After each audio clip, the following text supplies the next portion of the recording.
शहादा तालुक्यातील फेस बामखेडा परिसरात बिबट्याने चांगलाच धुमाकूळ घातला आहे। भर दिवसा बिबट्याचे दर्शन होत असल्याने बिबट्याच्या धास्तीने परिसरात घबराहट निर्माण झाली आहे।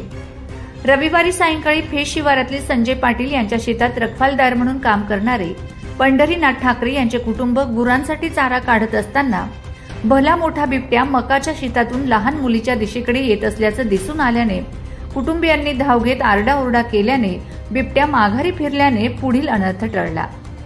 येथील मातीवर बिबट्याचे पायाचे ठसे दिसून आल्याने नागरिकांसह शेतकरी शेतमजुरांमध्ये भीती पसरली आहे।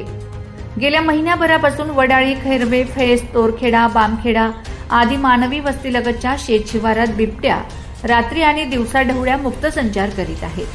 काही दिवसांपूर्वी तोरखेडा शेत शिवारात पाळीव प्राण्यांवर हल्ला करून बिबट्याने ती फस्त केल्याची घटना घडली आहे।